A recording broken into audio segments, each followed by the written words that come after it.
a lot of really good Marvel crossover stories that feel epic.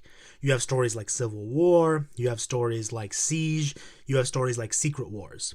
But not since the Infinity Gauntlet has a story felt as big or as massive on a bigger scale than Marvel's Infinity. And Infinity is great in two respects. One, it's a massive book, which means there are a lot of tie-ins and a lot of things going on, which makes it an all-encompassing adventure. But more importantly, the scale of the story is enormous.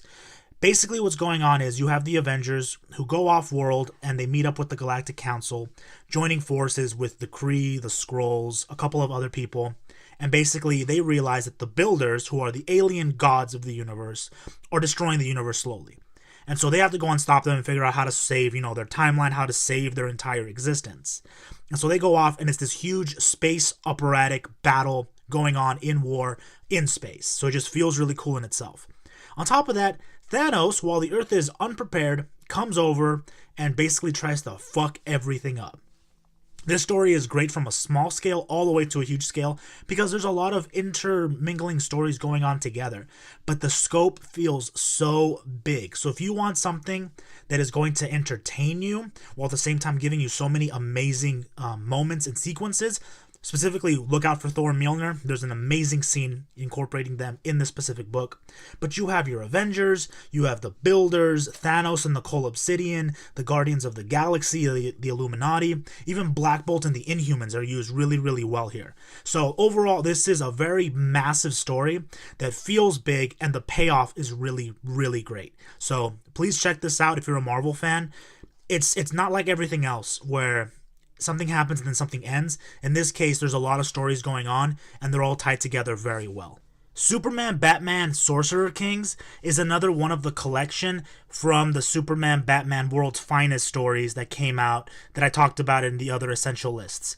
And this story in particular is one of my personal favorites because it utilizes Superman in a completely different way.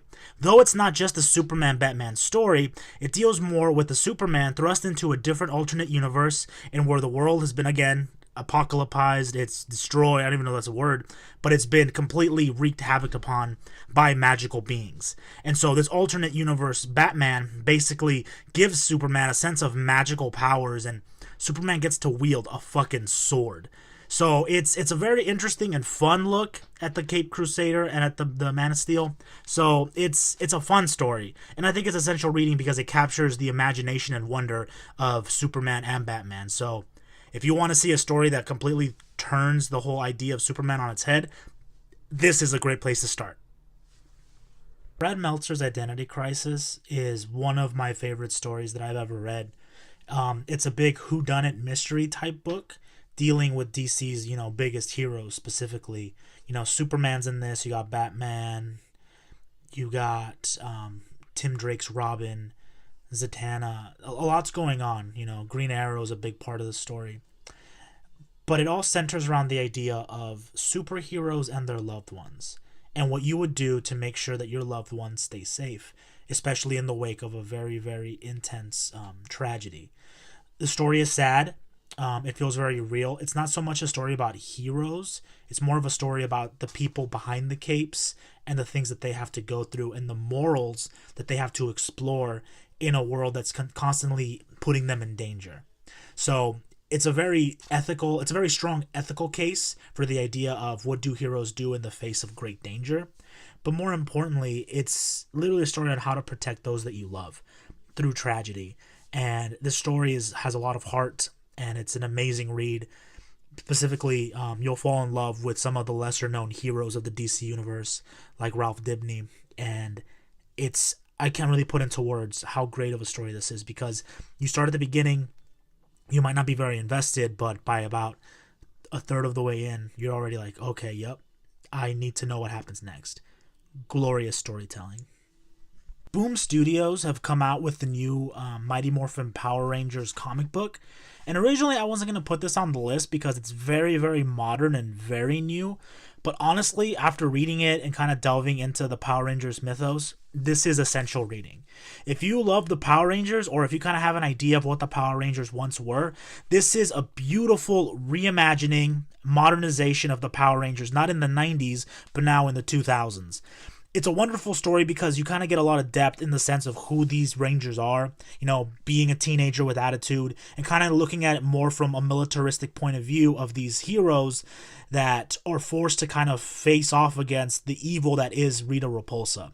And so it's kind of a good homage to the original Power Rangers series, but with less of the campy, unbelievable kind of things that they used. It's a little bit more mature reading, which is really nice, and it delves a lot more into the identity of the Green Ranger and understanding, his deal and his psychological issues with being a bad guy and now kind of being forced, well, not forced, but being added to the team and how to make teamwork work in a situation where, he was used to being the lone wolf. So very interesting reading, glorious storytelling, even more glorious artwork. It feels big, it feels awesome, and if you're a Power Rangers fan, it's a must read and it's a must to check out.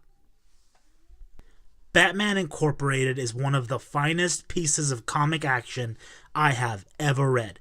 It's a combination of different stories all put together by Grant Morrison, explaining a sense in where Batman has to be greater than himself. So he starts to kind of incorporate elements of himself in different areas of different countries around the world, right? He explores Japan and fights Lord Deathman, which is one of the best things that I've ever seen. There's a lot of interest in some of the Batman characters from other countries, such as from Argentina and Spain, other parts of the United States, the United Kingdom. And it's a really fun story because it's all an interweaved plot in where there is some big bad called Leviathan and basically brainwashing people and trying to create a new world order. So Batman's trying to stop this across the globe, and so he's bringing together his closest allies to stop it. All of the artwork is beautiful, it's shocking, it's mesmerizing. I can't really give the story much justice when I try to explain it. It's something you need to read and actually experience because, again, it brings about Batman in a new way and only shows that Batman is only as strong as the allies that he chooses to surround himself with. From the moment you start reading it, it might be a little bit confusing, but as you go forward, everything kind of starts to be pieced together. And it's kind of a good onset of some of the future bad guys that Batman will have to face. And the ending reveal is one of the best pieces of, shocking, like, oh my gosh, so that's what's going on moments that I've ever read. From start to finish, this is an amazing read and needs to be really experienced to understand. So please, Batman Incorporated is one of the better Batman stories. Because it's not just centered on Batman. It's Batman and the Batman family, but more extended across the seas.